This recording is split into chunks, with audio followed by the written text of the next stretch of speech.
오늘 말씀의 주제는 끊고 불사르라 이렇게 정해보았습니다. 우리의 신앙의 삶이 주님 보시기에 아름다운 삶, 열매에 맺어지는 그런 삶을 살기 위해서 우리가 분명히 이 세상에 살면서 끊어야 될 것, 또 불사를 것이 있더라 하는 것입니다.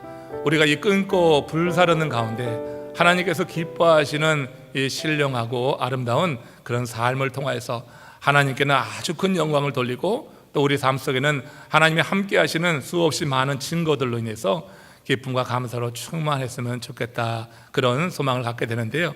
우리가 이게 끊고 불사를 것이 과연 무엇이냐, 그리고 그 삶 속에서 하나님께서 어떻게 역사하시는지 같이 말씀 속에서 나눠보겠습니다.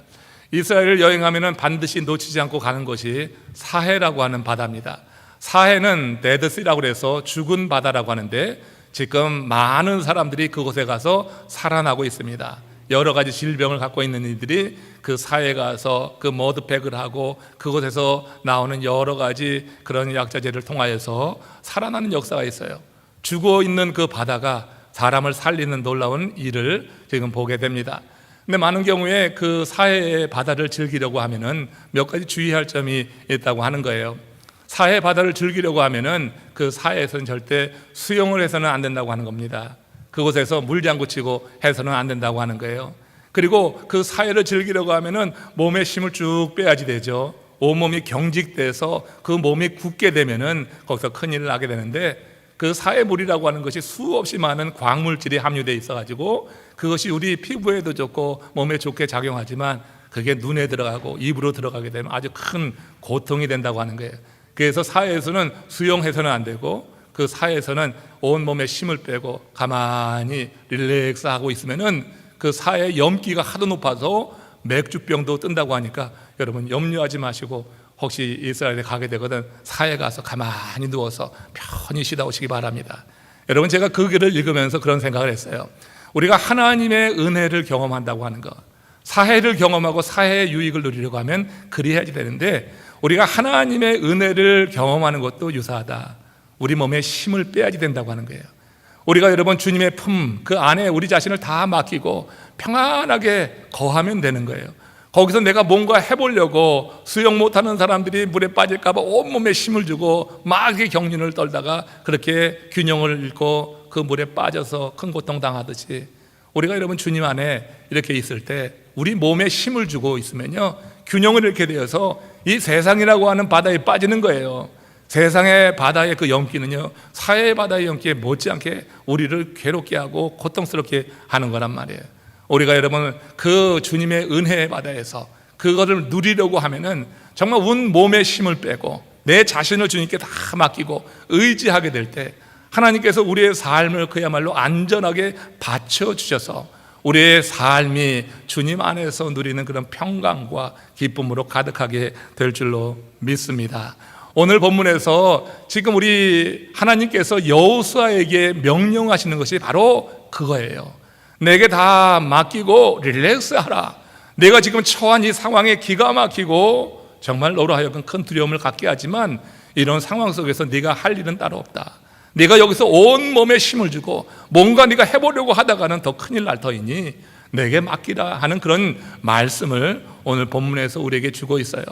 여러분, 하솔왕 야빈이 그 가나안 지역의 7 족속을 이렇게 묶어서 이제 가나안에 들어와 있는 이스라엘 족속을 침략해 온 적이 있어요.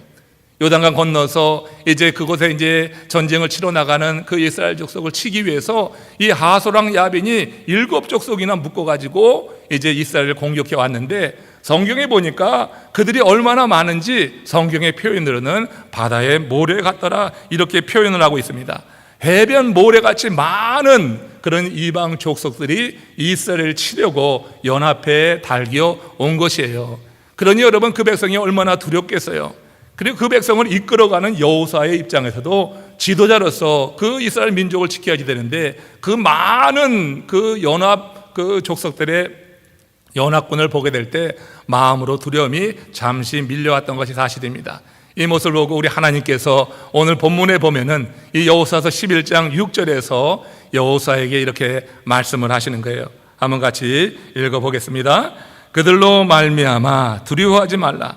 내일 이맘때에 내가 그들을 이스라엘 앞에 넘겨주어 몰살시키리니 너는 그들의 말 뒷발의 심줄을 끊고 그들의 병거를 불사르라. 제가 하나님께서 두려워하는 지도자 여호수아에게 내일 이맘때에 내가 그 군대를 너희에게 주겠다. 그건 너희가 그 군대를 이제 제압하게 되고 전쟁에서 승리를 거두게 될 것이다 하는 이야기가 되죠. 우리 하나님께서 두려워하는 여호수아에게 먼저 그 마음을 사로잡아 줍니다.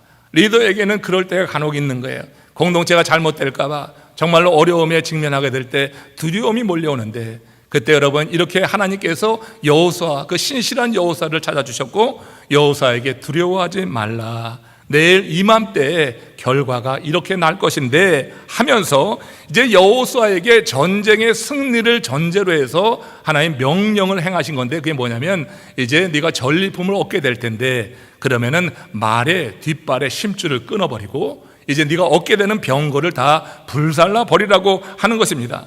하나님은 앞으로도 이제 계속될 그 가나안 지역에서의 전쟁 속에서 이스라엘 백성들이 말을 의지한다든지 병거의 크고 작음에 의지해서 하나님을 떠나지 않도록 하기 위해서 이 전쟁을 통하여서 하나님께서 함께 하신 증거를 보여주고 하나님 안에 머물라고, 하나님만 바라보고 신뢰하라고 이런 명령을 내렸다고 하는 거예요. 하나님은 전쟁의 승리를 전제로 해서 이 명령을 행하신 것입니다. 하나님을 온전히 의지하면서 그 백성을 이끌어 나가라고 하는 그런 지도자 여호수아에게 주신 말씀이에요. 너는 모든 것을 다 내게 맡기고 평안히 릴렉스하고 있어라. 내 품에 안겨서까지 허우적대려고 하지 마라. 뭔가 하려고 온몸에 힘을 주고 그 군대를 바라보면서 두려워서 경직된 그런 상태로 있지 말고 내게 맡기고 나를 의지하고 내 품에서 평안히 쉬어라, 이렇게 말씀하시면서 이 전쟁은 내가 치룰 것이다. 내가 내일 이맘때쯤 돼서 이 전쟁의 승리의 결과를 내게 알려줄 것이니 그때 가서 네가 할 일이 있는데 그 일만 하라. 말 발에 뒤 심줄을 끊어내고 그 병거에 모든 불을 붙여서 다 불태워 버리라고 하는 거예요. 이 일을 여호수아가 이룬 거죠. 여러분, 사람이 누군가를 보고 감동하는 것은 특별히 믿음의 형제 자매들 가운데 감동할 때가 있는데 그건 그가 믿는 믿음 때문에 그런 것이 아닙니다.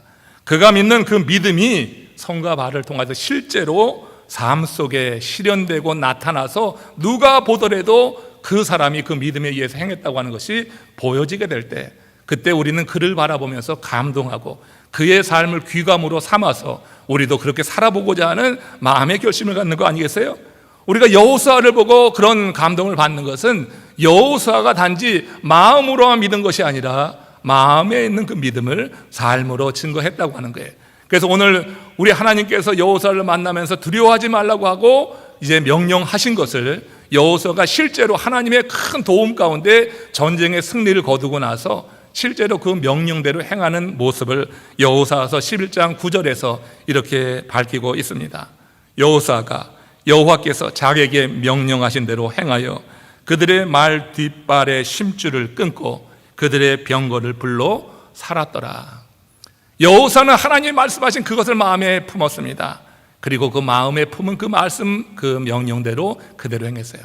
사람이요, 그런 말이 있어요. 뒷간에 갈 때 마음 다르고 나올 때 마음 다르다. 상황이 너무나 급하면 사람은 하나님 앞에 이것저것 못할 소원이 없고 무슨 약속도 다 합니다. 그러나 인생의 문제가 풀어지게 될 때 많은 경우에 믿음의 사람들도요, 그 다음에 하나님의 은혜를 잊고 자기가 그 일을 푸른 것이냐, 자신이 해결한 것이냐, 그렇게 자기의 임의대로 살아가는 일들이 많이 있잖아요. 그러니까요, 하나님의 명령을 받는 것도 그런데 그 명령을 실제로 실현하는 것은요, 이것은 정말 하나님의 특별한 은혜가 임한 거고 그 사람을 우리는 믿음의 사람이다, 이렇게 말할 수 있을 거예요. 지금 여호수아가 하나님의 명령을 받았습니다. 하나님께서 이 전쟁을 승리로 전제로 해서 내린 명령이었는데 그 하나님께서 하신 말씀을 그대로 믿었다고 하는 거예요. 내가 지금 연약하지만 적군은 해변의 모래같이 많지만 하나님께서 이 전쟁에 함께 하실 것이라고 하는 믿음이 먼저 있었습니다. 그리고 실제로 하나님이 도우셔서 전쟁에서 승리를 거두게 됐을 때 그때 여호수아는 하나님이 명령하신 그대로 행하고 있는 거예요. 말의 심줄을 끊어내고 그 병거를 다 불태워버렸어요. 이거 얼마나 아깝습니까? 우리가 하지 못하는 것은 모든 일이 다 이제 풀리고 일이 잘 된 이후에 그 다음에 세상적인 생각이 앞서기 때문에 실제로 우리가 끊지 못하고 태우지 못하는 거예요. 정말 여러분, 하나님께서 전쟁을 이루고 승리케 하셨다고 하는 이 믿음이 확실치 않으면 이런 결단을 가지고 이런 희생을 하기가 어려운 거예요. 그거 가냥 두면은 얼마나 큰 그런 군사력이 되겠어요. 그 병거, 그 말 모두가 다 자랑할 만한 것이에요. 세상 사람들에게 이 전쟁에 우리가 이겨서 이런 전리품을 얻었다, 자랑할 만한 그런 것들이에요. 근데 하나님의 말씀이 있으니까 그런 세상적인 자랑을 내려놓고 하나님의 명령에 따라서 말의 심줄을 끊고 병거를 불살랐다고 하는 것이 그야말로 위대한 거고요. 그래서 여호수아의 삶이 귀감이 될 만한 감동적인 삶이다, 이렇게 말하는 겁니다. 여호수아는 이때부터 가나안 전쟁에서 그야말로 오직 하나님만을 의지한 거예요. 이미 요단강을 건너서 길갈에 이르렀을 때 하나님이 당신을 바라보는 훈련을 시키기 위해서 길갈에서 할례를 행하라고 그랬어요. 할례를 행하라고 했을 때는 직접적인 전투 가운데 있지 않았던 것입니다. 그러나 할례를 통하여서 하나님만 의지하는 모습을 이미 이 여호수아가 보였었어요. 그러니까 지금은 7 족속이, 가나안 족속이 연합해서 몰려왔고 실제적으로 전투를 하는 이런 상황이 접한 거예요. 그런데 여기서도 하나님이 말씀하신 대로 그대로 행함으로 인하여서 하나님께서 이 가나안 전쟁 가운데 이렇게 함께 하시는구나. 그래, 내가 하나님의 말씀만 붙잡고 가면은 거기는 승리가 있는 거다. 내가 의심하고 두렵고 염려되고 불안할 때라 할지라도 하나님께서 그렇게 말씀하셨으니 이 말씀을 붙잡고 하는 것이 옳다, 이런 마음의 결심을 하게 된 것이 이 7 족속과의 전투를 통하여서 하나님이 이루신 일을 보면서 그 명령대로 아까워하지 않고 말의 심줄을 끊어버리는 거예요. 말을 못 쓰게 하는 거란 말이에요. 말은 달려야지 되는데, 군사적 목적으로 이용해야지 되는데 심줄을 끊어버리면 말을 아예 못 쓰는 거예요. 병거를 불태우게 되면은 얼마나 전략적으로 손해가 될 거이라고 생각하지 않겠어요? 그러나 하나님이 함께 하시면 어떤 전쟁도 이긴다, 하나님 말씀에 따라가는 것이 옳다 결정했을 때 이처럼 아깝지만 이성적으로 세상적으로 계산이 안 나오는 것이지만 하나님의 말씀에 따라서 그 명령대로 행하게 될 때 정말로 하나님만 바라보는 여호수아의 모습을 우리는 여호수아서 전체에 걸쳐서 볼 수가 있어요. 여호수아는 절대로 흔들리지 않았습니다. 한 번도 흔들리지 않았습니다. 그 흔들리지 않는 그런 믿음을 가지고 끝까지 하나님 안에 거하면서 귀한 사역을 이루어낸 사람이라고 하는 거예요. 정말 위대한 사람이고 우리가 귀감으로 삼을 만한 사람이다. 여러분, 근데 가나안 전쟁에서 이 여호수아 못지않게 하나님만을 의지한 또 한 사람이 있어요. 저는 사실 그 한 사람에 대해서 오늘 좀 더 강조하고 싶은 겁니다. 사실은 그 사람이 누구가요? 여러분, 칼렙이죠. 12명의 정탐꾼 가운데 하나님의 말씀을 믿고 그 백성들에게 그대로 보고했던 10명의 정탐꾼은 하나님의 말씀을 못 믿었기 때문에 그 백성들의 마음에 낙심을 심어주고 두려운 마음을 갖게 했지만 이 두 사람은 하나님이 함께 하시면 됩니다 하는 그런 확신을 가지고 긍정적인 보고를 했던 그 두 사람 가운데 한 명, 갈렙입니다.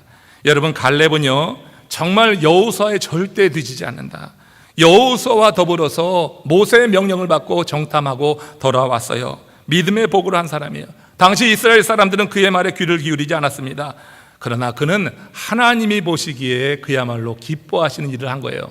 이스라엘 백성들은 따가운 시선을 가지고 여호수아와 갈렙에 대해서 그렇게 그 시선을 보냈어요. 너희들 말 따르다가는 우리 거기 가나안 땅에 들어가서 다 그냥 진멸되고 만다. 10명의 정탐꾼들이 말하지 않냐, 우린 그들에 비하면 우리는 메뚜기 같다 해서 메뚜기 컴플렉스에 걸려가지고 이제 그 땅을 하나님이 주신 거니까 우리가 들어가면 얻을 수 있다고 하는 이 여호수아와 갈렙의 보고에 대해서 이스라엘 백성들이 그야말로 그걸 아주 따가운 시선으로 본 거예요. 너희 우리를 죽이려고 하는 거 아니냐, 그렇게 따가운 시선으로 봤지만 갈렙의 보고는 하나님을 기쁘시게 하는 거예요. 여러분, 많은 경우에 우리가 신앙생활하면서 사람의 시선에 보기 좋고 사람들이 보기 좋은 말을 하려고 하고 그럴 때가 많이 있어요. 분명히 내가 믿는 믿음은 그게 아닌데 현실이 많은 사람들이 그렇게 반응하니까 사람들 기쁘게 하려고 그렇게 말을 해버리는 경우가 있어요. 양심의 가책이 있는 거죠. 그러나 여러분, 이 갈렙은 하나님께서 기뻐하시는데도 그 약속을 믿었기 때문에 사람들이 어떤 눈으로 보든지 간에 거기서 그대로 다 보고한 거예요.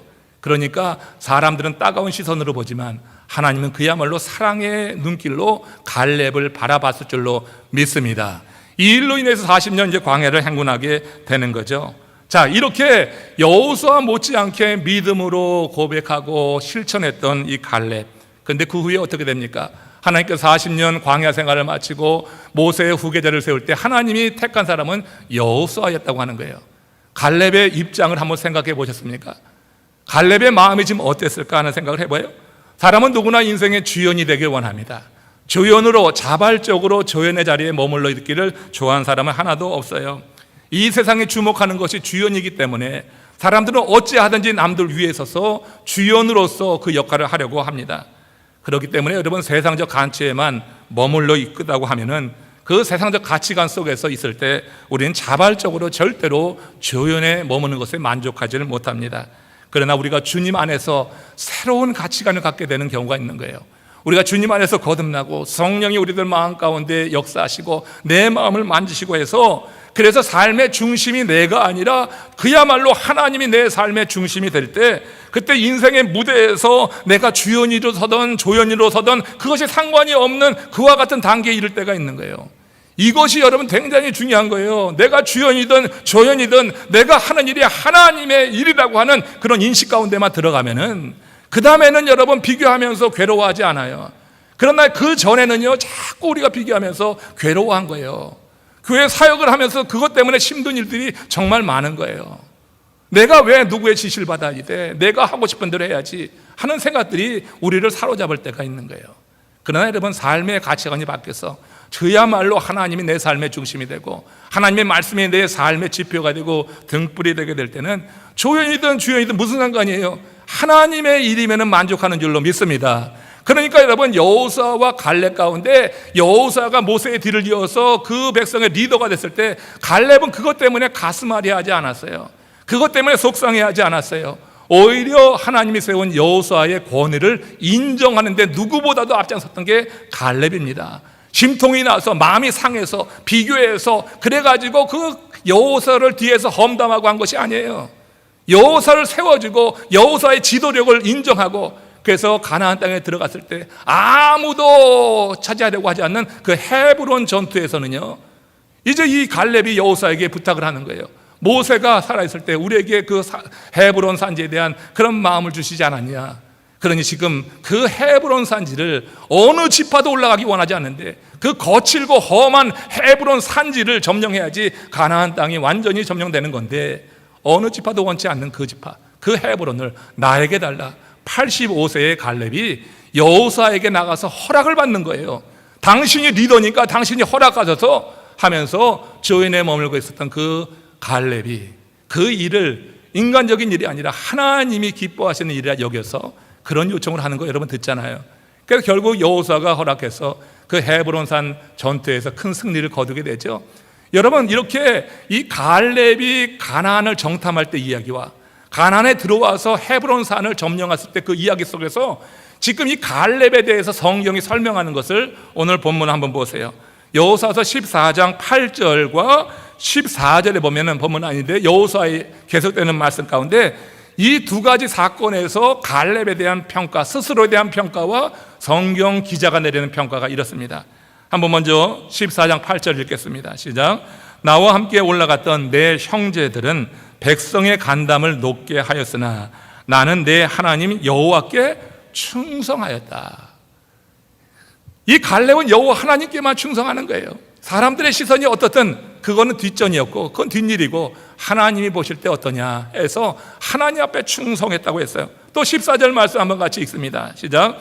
헤브론이 그니스 사람 여분네의 아들 갈렙의 기업이 되어 오늘까지 이르렀으니 이는 그가 이스라엘의 하나님 여호와를 온전히 쫓았습니다. 그래서 여러분, 예전 개역 성경에서는 이 8절과 14절이 그 뒤에 갈렙을 평가할 때 내용이 똑같아요. 그것은 여호와를 온전히 쫓았다 하는 말로 같아요.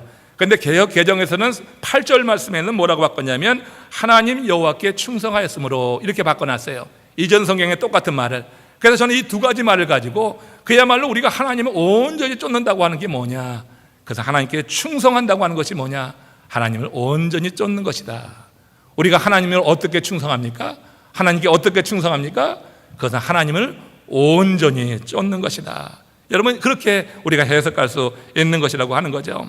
이 말씀을 여러분 잘 한번 새겨 보시기를 바랍니다. 갈렙이 어떤 삶을 살았는지를 정말 하나의 이 센텐스로 보여주고 있는 거예요. 갈렙이라고 하는 이름의 뜻은 원래 개입니다. 개는요, 그 이름대로 주인의 말에 온전히 쫓습니다. 개가 자기 생각을 가지고 주인이 명할 때 왕왕대면서 자기 원하는 대로 하지 않아요. 개는요, 주인의 명령에 그대로 따라가는 게 충성스러운 개입니다. 그러니까 우리가 정말로 충성한다고 하는 것은 주인의 말에 온전히 붙여서 살아가는 거예요. 보통 사람들이 말할 때 하나님을 믿는다고 하는 말을 하지, 하나님을 쫓는다고 하는 말은 별로 하지 않아요. 근데 지금 이 갈렙의 믿음을 말할 때 지금 성서 기자는 이 갈렙이 여호와 하나님을 온전히 쫓았다고 말을 해요. 단순히 믿는다고 하는 게 아니라 온전히 쫓았다. 그럼 믿는다고 하는 것과 쫓는다고 하는 말이 어떤 차이가 있을까요? 제가 굳이 한번 구별해 보니까 그런 것 같더라고. 믿음이라고 하는 것은, 믿는다고 하는 것은 마음의 상태예요. 내가 믿는 거야. 하나님을 믿는 거예요. 근데 이 내가 믿는 하나님을 믿는 믿음의 상태가 내 삶으로 하나님께 또 사람들에게 보여지도록 드러나게 하려고 하면은 이 마음에 있는 믿음이 삶으로 손과 발을 통하여서 실현되어야 된다고 하는 거예요. 그러니까 쫓는다고 하는 것은 믿음의 행위가 강조되고 있는 거예요. 믿는다고 하는 것보다 한 차원 높은 거란 말이에요. 우리가 진정으로 여호와 하나님을 쫓으려고 하면 기본적으로 믿음이 있어야지 되고, 그 믿음이 동기가 되어서 우리가 실제로 행해 나가야 된다고 하는 거예요. 여러분, 갈렙에게 바로 그런 믿음이 있었다고 하는 겁니다. 여호와 하나님의 일이라고 하는 믿음이 있었고, 하나님께서 함께 하실 것이라고 하는 믿음이 확실히 있었고, 그러기 때문에 85세에 그 거친 헤브론 산지를 달라고 하며 그 헤브론 산지 전투에 직접 가장 앞에 나서서 전면에서 전쟁을 치러낼 수 있었던 것, 그가 믿었던 믿음이 그의 손과 발을 통하여서 실제로 나타났다고 하는 거예요. 이게 여러분 갈렙이에요. 갈렙의 삶이 멋지지 않습니까? 여러분, 갈렙은 조연 같았지만 실제로 이 세상에는 주연보다는 조연이 훨씬 더 많은 거 아니에요? 주연은 몇 되지 않는 것입니다. 대부분의 믿음의 형제 자매들은 조연입니다. 그러나 내가 조연이라고 하는 것을 세상적 가치를 가지고 조연, 주연을 나누려고 하면은 여러분 실망하고 낙심하고 비교하면서 인생 살맛 안 나고 행복하지 않습니다. 그러나 여러분들이 새로운 가치관을 가지고 삶의 중심에 하나님의 이끌어가는 그런 같은 분명한 목적의식을 갖고 살아가게 될 때 우리는 내가 하는 일이 주연이든지 조연이든지 그건 별 상관이 없는 거예요. 하나님의 일이다 하기 때문에 85세의 갈렙이 하나님의 일로서 그 일을 감당하게 될 때 놀라운 일을 이루었고요. 성서 기자는 이 갈렙을 평가할 때 하나님 여호와를 온전히 쫓은 사람이다, 이렇게 평가를 하고 있다고 하는 것입니다. 우리가 여호수아 또 갈렙처럼 살면 좋겠지만 우리는 사실 그들의 발 뒤꿈치도 쫓아가기 어려울 정도입니다. 그러나 여러분, 작은 믿음도 우리 하나님께서는 정말 기뻐하시는 줄로 믿습니다. 작은 믿음도 내게 있는 거 기뻐하셔요. 어제 우리 토요 새벽에 말씀드렸잖아요. 아하스가 그렇게 완악한 왕인데 하나님께서 그 아하스를 좀 회복시키기 위해서 네가 정말 징조를 한번 구해봐라. 땅에서든지 하늘에든지 어떤 기적을 네가 원하면은 내가 그것을 행해서라도 너가 믿음 있는 사람으로 되길 원한다. 하나님께서 최소한의 믿음을 아하스에게 요구하셨잖아요. 그래서 여러분, 엄청난 태산 같은 믿음이 아니라 우리가 주님 앞에 보일 수 있는 작은 믿음만 보인다 할지라도 하나님께서 기뻐하시는 거예요. 우리는 여호수아 갈렙같이 그런 큰 믿음의 사람으로 그렇게 살지는 못할 수 있겠죠. 그러나 여러분, 작은 모임은 믿음은 보일 수 있는 거 아닌가. 세상의 병고와 바알, 이 말을 의지하는 우리의 실상에 대해서 회개하면서 하나님께 은혜를 구함으로 말미암아 작은 믿음이라도 주님 앞에 보이며 나갔으면 참 좋겠어요. 우리가 현실의 삶 속에서 하나님의 역사를 경험하지 못하고 있는 것, 바로 이것 의지하기 때문입니다. 이것만 의지하는 것이 어떤 면에서는 병과 말을 더 의지하는 거예요. 하나님의 말씀보다 병과 말을 더 의지하는 거예요. 듣기는 들어서 알기는 알아요. 그래서 마음으로는 믿어요. 그런데 실제 쫓지는 못하는 거예요. 내 마음으로만 옳다고 하는 거 알아요. 그런데 실제로 삶으로 살아내지 못하는 것, 이게 우리의 현실입니다. 이와 관련해서 이사야 선지자가 남유대가 그렇게 끊어내지 못하고 있는 현실에 대해서 하나님께서 끊어내지 못하기 때문에 하나님이 심판하셔야 되기 때문에 그들에게 이제 큰 경고의 말씀을 하시면서 이제 이런 말씀을 이사야서 2장 22절 가운데 하시는데 참 의미가 있는 말씀이에요. 기억해 두시길 바랍니다. 같이 읽습니다. 너희는 인생을 의지하지 말라. 그의 호흡은 코에 있나니 새말가치가 어디 있느냐. 이사야는 사람을 의지하지 말라고 하면서 그 이유로서 육신의 가치가 과연 어디에 있느냐, 육신의 가치에 대해서 지금 강조하고 있는 거예요. 사람을 의지하지 말라 하면서 육신의 가치를 강조하고 있는데, 육신의 가치라고 하는 거 한번 보세요. 인생을 의지하지 말라. 그 호흡은 코에 있다. 여러분, 우리의 코에서 호흡이 끊어지면은 그 사람은 뭐가 남는 거예요? 육신만 남는 거예요. 호흡이라고 하는 것이 눈에 뵈지도 않고 그 호흡이 단 1분, 2분만 끊어져도 그 사람은 육신만 남게 되는데, 그 육신이라고 하는 것이 무슨 가치가 있느냐는 게요, 새말 가치가 없다고 하는 것입니다. 사람이 세상에 아무리 대단한 위협을 이루었고 그야말로 그가 행한 일로 말미암아서 많은 사람들의 인정과 또 칭찬과 그들 위에 군림하는 것 같은 이 세상의 삶을 살았다 할지라도, 하나님을 의지함이 없이 자신의 능력만 가지고 자신만 믿고 그렇게 이룬 일이라고 하면은 그 일 이룬 게 무슨 가치가 있을까? 네 코에서 한번 호흡이 끊어져 봐라. 호흡이 끊어지면은 그 육신이라고 하는 것, 그 육신으로 이룬 그 모든 것, 하나님 없이 세상에 이룬 것은 그야말로 육신으로만 이룬 것인데 그것이 새말같이나 있을 것 같으냐 하면서 하나님의 이사야가 하나님 말씀을 전하는 거예요. 사람을 의지하지 말라, 세상 것을 의지하지 말라고 하면서 우리의 육신의 가치가 그렇다고 하는 거예요. 호흡이 머물러 있을 때 우리는 가치가 있어요. 아름다운 거예요. 그 호흡을 주시는 이는 여호와 하나님이신 줄로 믿습니다. 우리에게 호흡을 주는 이는 여호와 하나님이기 때문에 호흡을 주시는 그 하나님을 의뢰하라고 하는 거예요. 그 호흡을 주시는 하나님을 의뢰함이 없이 내 자신을 믿고 하나님의 말씀을 떠나서 육신적으로 제 아무리 큰 일을 이루었어도 호흡을 하나님이 거두어 가시면 그 남은 것은 그야말로 새말 가치가 없는 것인데, 근데 그렇게 많은 사람들이 그렇게 새말 가치가 없는 것에 지금 치우쳐 살아가고 있는 현실을 보는 거예요. 이사야가 예언을 할 당시에 남유대의 상황이 그랬다고 하는 것이고요. 지금 여러분, 많은 세상에서 이처럼 새말 가치가 없는 것에 그렇게 관심을 집중하고 거기에 몰입해서 살아가는 많은 사람들이 있습니다. 우리는 하나님의 뜻에 따라서 그야말로 철저히 순종하고 경험하고 그 하나님 안에 자신의 모든 것을 맡기고 허우적대지 않고 온몸에 힘을 빼고 그야말로 하나님께 맡겼던 대표적인 사람, 이 다윗의 이야기 속에서 우리가 살아갈 그런 하나의 길을 보게 되는데, 시편 20편 7절 말씀 보십시오. 그야말로 다윗은 하나님을 의지했던 대표적인 사람 아니에요? 같이 읽어보세요. 어떤 사람은 병거, 어떤 사람은 말을 의지하나 우리는 여호와 우리 하나님의 이름을 자랑하리로다. 세상 사람들이 많이 말을 의지하고 병거를 의지하지만 다윗은 어린 목동 시절부터 왕위에 올라서 세상 권세를 다 가졌을 때도 여호와 하나님을 자랑했던 그런 사람 아니겠어요? 이 다윗은요, 그가 그렇게 여호와 하나님을 자랑하고 하나님 앞에 겸손할 때 하나님께서 동서남북으로 그 지경을 활짝 열어주신 때가 있어요.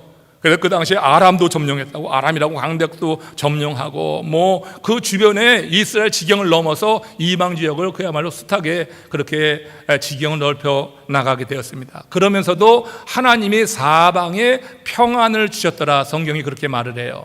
모든 세상의 일이 잘 되는데, 세상의 일이 잘 될 때 믿음이 없는 사람은 평안을 잃어버려요.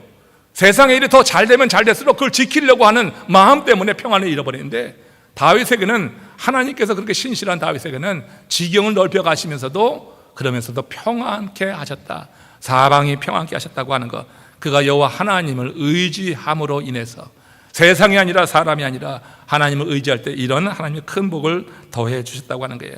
하나님이 남유대의 심판을 가하시게 될 때 그들은 끊을 걸 끊지 않고 있었습니다. 이사야 선지자가 계속해서 예언하지만 그들이 끝까지 버티고 그렇게 행하지 않았던 이유를 보게 되는데, 이사야 선지자는 그 구체적인 내용을 이제 이사야 3장 1절에서 3절 사이에 그들이 끊어야지 될 내용, 그리고 이사야 5장 11절 12절에서 그들이 끊지 못한 이유, 이렇게 두 곳에서 말하는데 한번 같이 연이어서 읽어보도록 합니다. 이사야 3장 1절에서 3절부터 읽습니다. 시작. 보라, 주 만군의 여호와께서 예루살렘과 유다가 의뢰하며 의지하는 것을 제하여 버리시되 곧 그가 의지하는 모든 양식과 그가 의지하는 모든 물과 용사와 전사와 재판관과 선지자와 복술가와 장로와 오십부장과 귀인과 모사와 정교한 장인과 요란한 요술자를 그리하실 것이라. 끊어내지 못하고 있는 그들에게 하나님께서 이제는 끊어내겠다, 당신이 주도적으로 끊어내시겠다고 하는 게, 왜 그들이 끊어내지 못했는가? 그 다음에 이유가 이사야 5장 11절 12절입니다. 시작. 아침에 일찍 일어나 독주를 마시며 밤이 깊도록 포도주에 취하는 자들은 화 있을진저 그들이 연회에는 수금과 빗바와 소고와 피리와 포도주를 갖추었어도 여호와께서 행하시는 일에 관심을 두지 아니하며 그의 손으로 하신 일을 보지 아니하는도다. 그들이 끊지 못한 것은 세상의 연락에 빠져서 쾌락의 그 도가니에 빠져들면서 하나님이 행하시는 일에 관심 두지 않고 그 손으로 지으신 일에 대해서 보려하지 않았다고 하는 거예요. 하나님의 말씀에 대해서 전혀 관심치 않았던 그런 현실을 이사야가 그 유대 백성들이 지금 처해 있던 그와 같은 악한 모습으로 말하고 있어요. 오늘 본문으로 돌아가서 여호수아가 말하는 끊어내야 되는 그 심줄과 태워버린 병거는요, 이렇게 이사야가 선포했던 그 유대 백성들이 끊어내지 못하고 있었던 눈에 보이는 세상 것들이라고 보면 됩니다. 내가 든든히 믿고 있는 것들, 나를 지켜줄 것 같은 것들 있잖아요.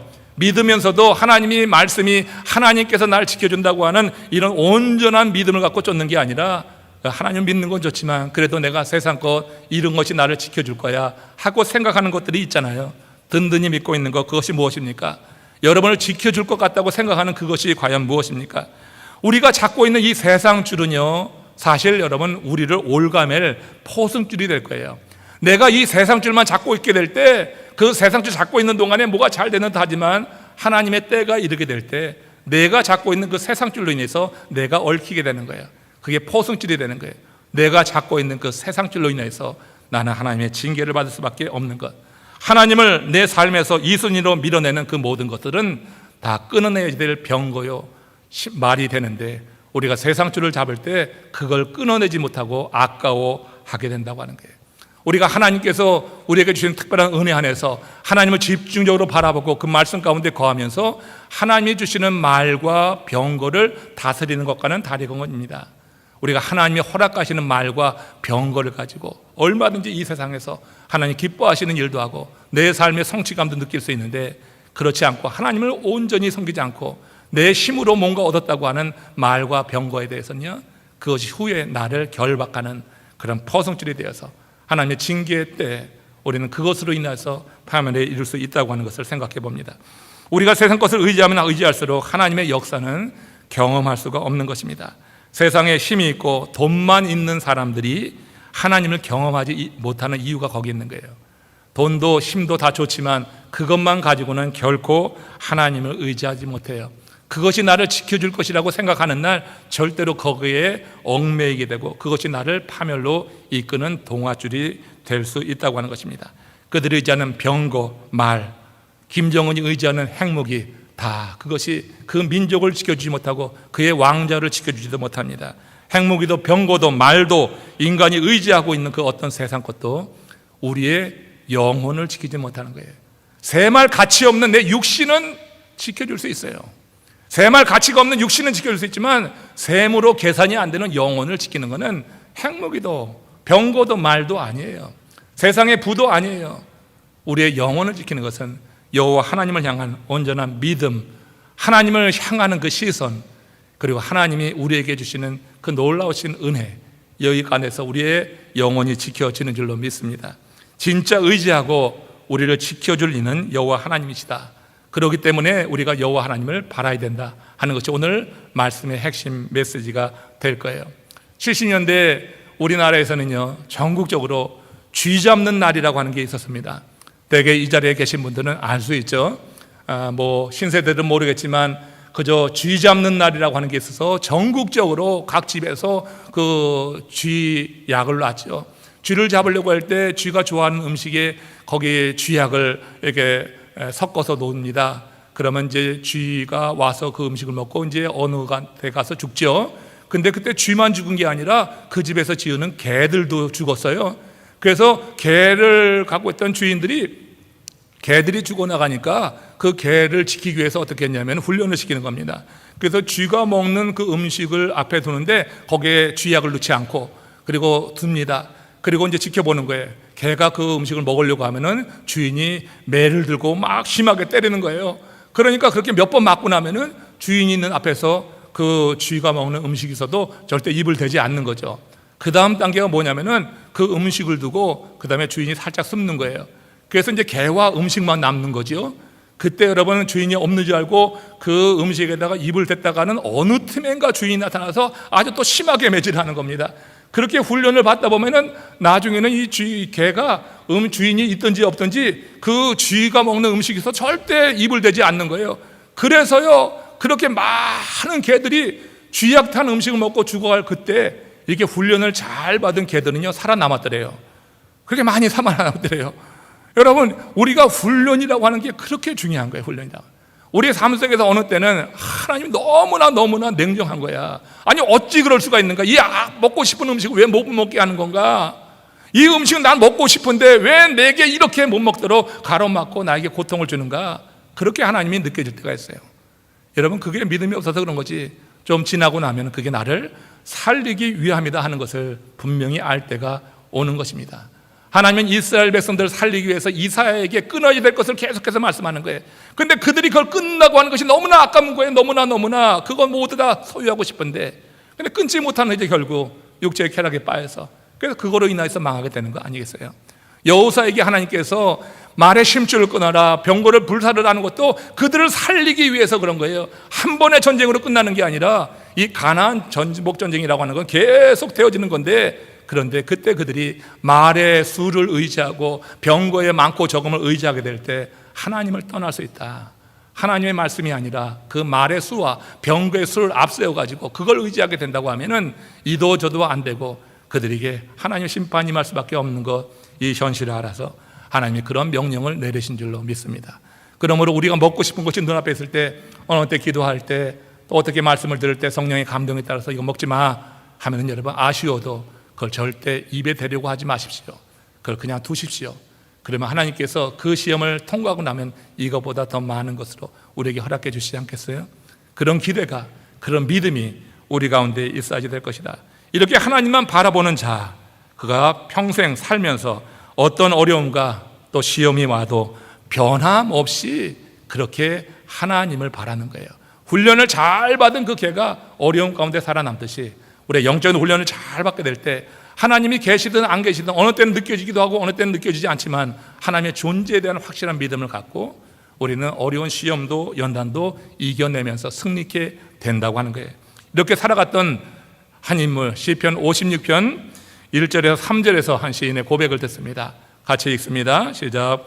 하나님이여 내게 은혜를 베푸소서. 사람이 나를 삼키려고 종일 치며 압제하나이다. 내 원수가 종일 나를 삼키려 하며 나를 교만하게 치는 자들이 많사오니 내가 두려워하는 날에는 내가 주를 의지하리다. 할렐루야. 여러분, 내가 두려워하는 날이 살다 보면 임하는 것입니다.